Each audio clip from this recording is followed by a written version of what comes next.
ये बात आज से कोई 8 साल पुरानी है। हम चारों दोस्त, मैं, कामरान, फरहा और दानिश यूनिवर्सिटी के आखिरी साल में थे। एडवेंचर का कीड़ा हम सबके अंदर था, लेकिन सबसे ज्यादा ये कीड़ा कामरान को काटता था। उसे वीरान, अनछुई जगहों पर जाने का जुनून था। उसी के कहने पर हमने फैसला किया कि हम गर्मियों की छुट्टियों में खैबर पख्तूनख्वा की किसी दूर-दराज वादी में ट्रैकिंग और कैंपिंग के लिए जाएंगे। जगह चुनी गई वादी कोहसार। इंटरनेट पर उसकी तस्वीरें देखकर हम दीवाने हो गए थे।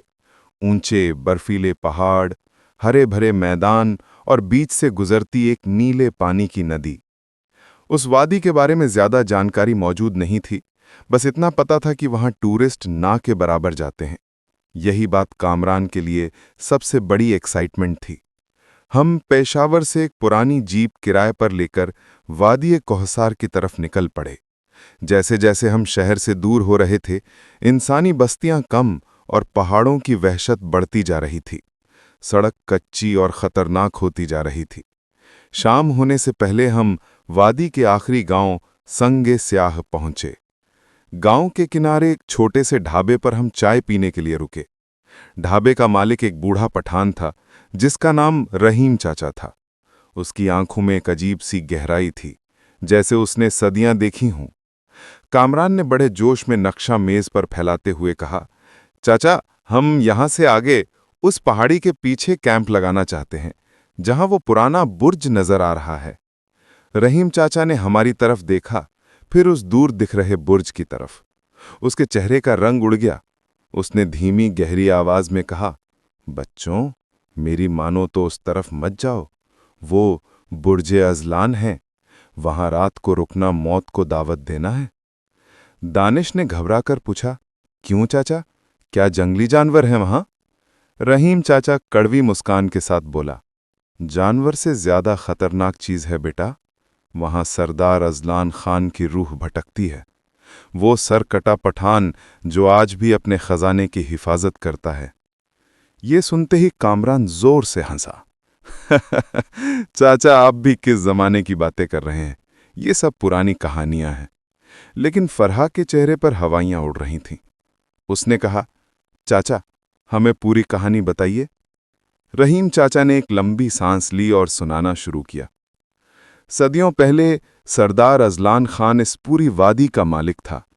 एक दिलेर, ईमानदार लेकिन बेहद गुस्सैल पठान।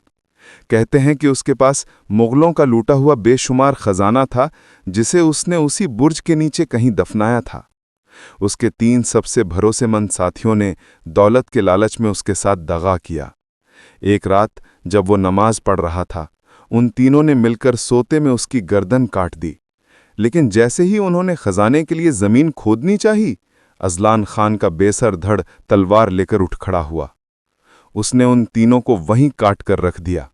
कहते हैं आज भी वो बेसर पठान अपने घोड़े पर सवार होकर उस बुर्ज और अपने खजाने की रखवाली करता है। जो कोई भी लालच लेकर वहां जाता है, जिंदा वापस नहीं आता। कहानी सुनकर एक पल के लिए खामोशी छा गई। दानिश का चेहरा सफेद पड़ चुका था। मैंने भी फरहा की तरफ देखा। उसकी आंखों में डर साफ था। लेकिन कामरान पर कोई असर नहीं हुआ। वो और ज्यादा उत्साहित होकर बोला, वाह, क्या कहानी है। अब तो मैं जरूर वहां जाऊंगा। देखूंगा तो सही कहाँ है वो सरकटा पठान और उसका खजाना।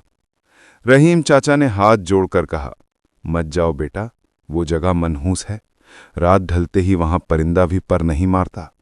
हवा में एक अजीब सी दहशत घुल जाती है।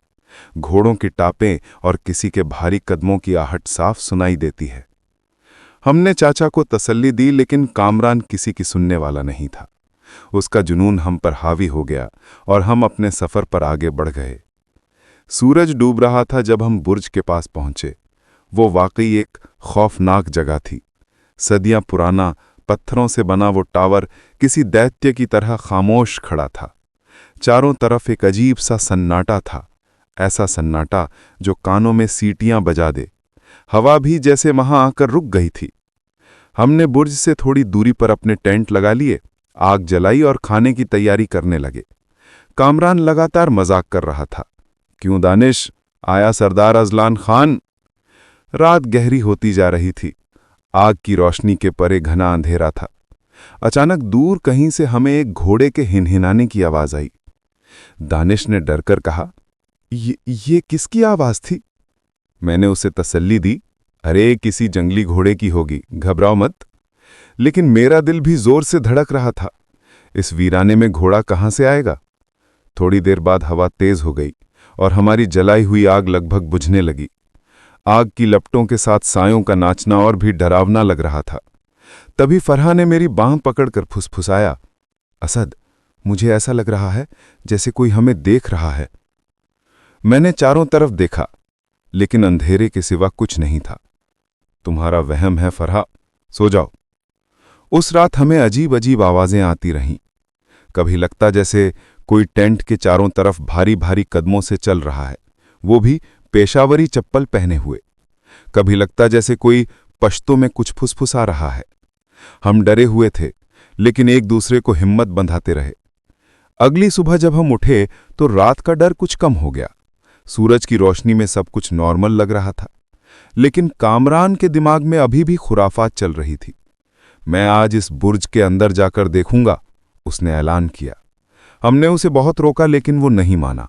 हम भी डरते डरते उसके पीछे हो लिए। बुर्ज के अंदर और भी ज्यादा अंधेरा और ठंडक थी।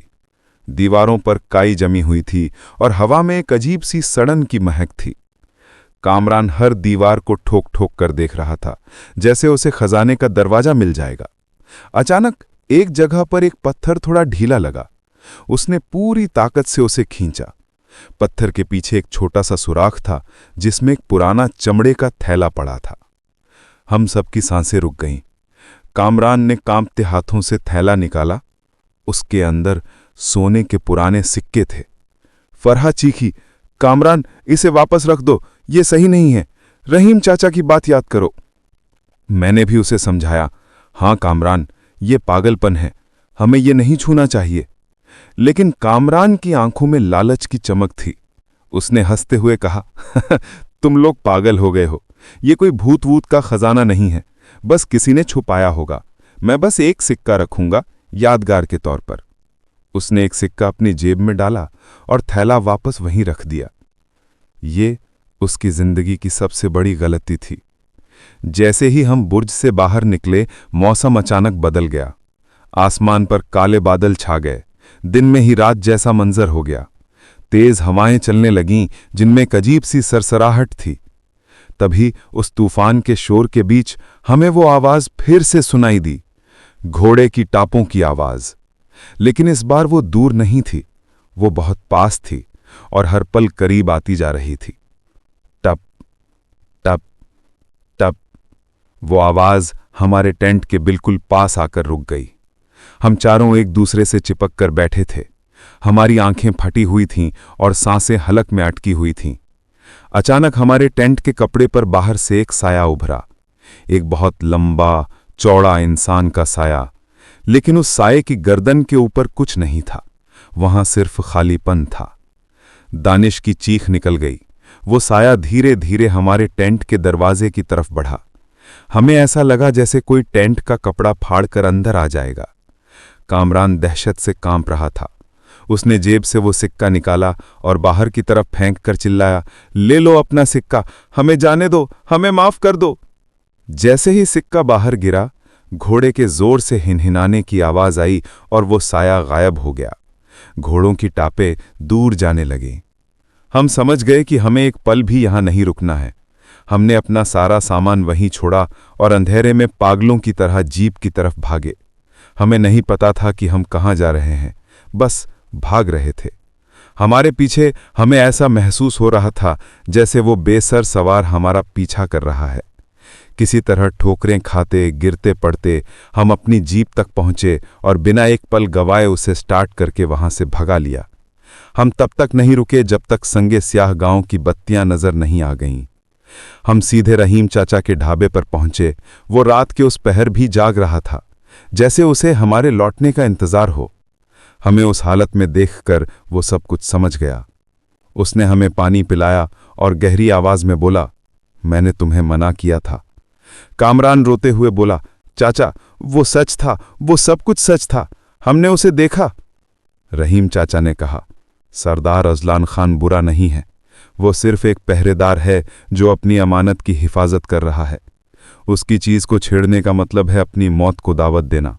तुम खुशकिस्मत हो कि जिंदा लौट आए। शायद तुम्हारे अंदर का लालच उतना गहरा नहीं था। उस रात हम वहीं रुके और अगली सुबह पहली किरण के साथ शहर के लिए निकल पड़े। इस बात को 8 साल गुजर चुके हैं। आज हम सब अपनी अपनी जिंदगी में सेटल हो चुके हैं, लेकिन वो रात हम में से कोई नहीं भूल पाया। आज भी जब कभी अंधेरे में तेज हवा चलती है या दूर से किसी घोड़े की आवाज आती है तो मेरी रूह कांप जाती है।